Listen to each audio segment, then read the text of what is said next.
this video, we will discuss about revolution of the Earth and what causes revolution. You know, Earth takes 365 days, 6 hours, 9 minutes to complete its one revolution around the sun.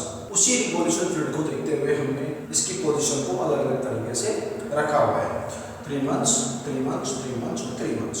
अर्थ जब अपनी position के according किसी constellation या group of stars को face करती है और उस टाइम पर अगर किसी बच्चे का जन्म होता है तो उसका नामकरण किया जाता है, उसके ट्रेड्स, उसके कैरेक्टर्स डिसाइड किए जाते हैं कि उसका जो भी बिहेव होगा वो उसी कॉन्स्टेलेशन के अकॉर्डिंग होगा. क्योंकि लैटिन लैंग्वेज में जितने भी कॉन्स्टेलेशन हैं उनको एनिमल साइन के ऊपर रखा गया है और इसको जोडियोन कहा जाता है.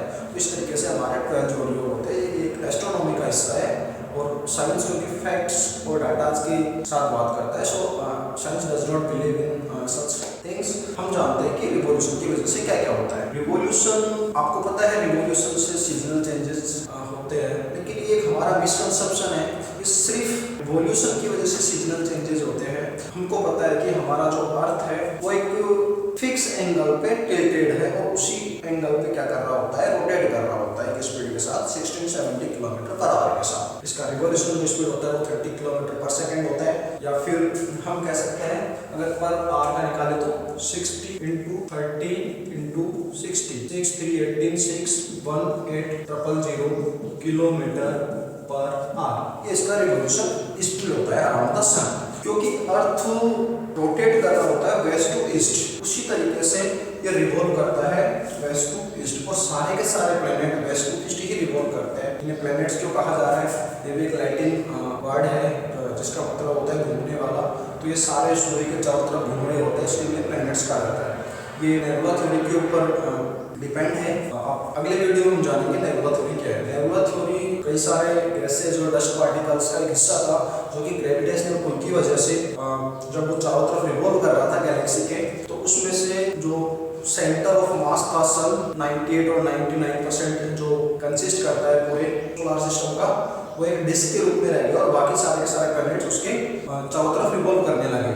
यूरेनस और वीनस को छोड़ के सारे के सारे प्लैनेट एंटी क्लॉकवाइज रिवॉल्व करते हैं. हम जानते हैं कि सन अर्थ के जिस पोर्शन पर अपना सोलर रेडिएशन को फॉल करता है उसी एक्सिस पर या उसी लैटिट्यूड पर आपको सोलर रेडिएशन के अकॉर्डिंग हीट एक्सपीरियंस होता है. क्योंकि हम यहाँ पे देखेंगे जो हमारा नदर्न हेमिस्फीयर है उसका मोस्टली पार्ट तो सोलर रेडिएशन को डायरेक्टली फेस नहीं कर रहा है. इसलिए जो नदर्न हेमिस्फीयर है उसमें विंटर सोलस्टाइस होता है और जो सदर्न हेमिस्फीयर है उसका मोस्टली पार्ट सोलर रेडिएशन को फेस कर रहा है, इसलिए इसको बोलते हैं समर सोलस्टाइस.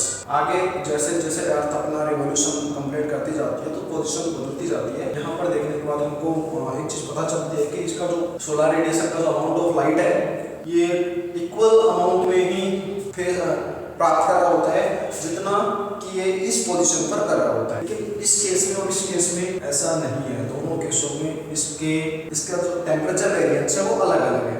यहाँ पर आपको देखने को मिलेगा जो नदर्न हेमिस्फीयर है, नदर्न हेमिस्फीयर का जो मोस्टली पार्ट है वो सोलर रेडिएशन को क्या कर रहा है, फेस कर रहा है. तो यहाँ पर क्या होगा, समर सोलस्टाइस होगा और सदर्न हेमिस्फीयर में क्या होगा, विंटर सोलस्टाइस होगा. लेकिन यहाँ पर equator equal amount of light प्राप्त कर रहा होता है. इन्हें इक्विनॉक्स कहा जाता है. नदर्न हेमिस्फीयर पर स्प्रिंग इक्विनॉक्स कहा जाता है, सदर्न हेमिस्फीयर पर इसको ऑटोमल इक्विनॉक्स कहा जाता है. ऐसे ही नदर्न हेमिस्फीयर पर यहाँ पर ऑटोमल इक्विनॉक्स कहा जाता है और सदर्न हेमिस्फीयर पर यहाँ पर स्प्रिंग इक्विनॉक्स कहा जाता है.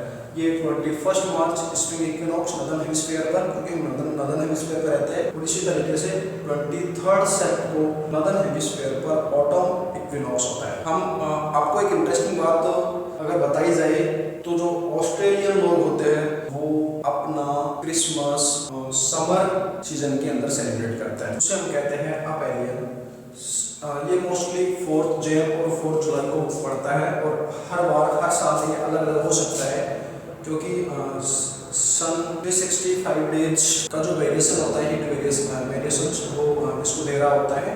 In the next video class 6 to 10 science का कोई टॉपिक सारे टेक्स्ट बुक के या फिर 11th 12th फिजिक्स जो भी हो बताओगे आप, और आप ये वीडियोज कंटिन्यू डिलीवर होते रहेंगे.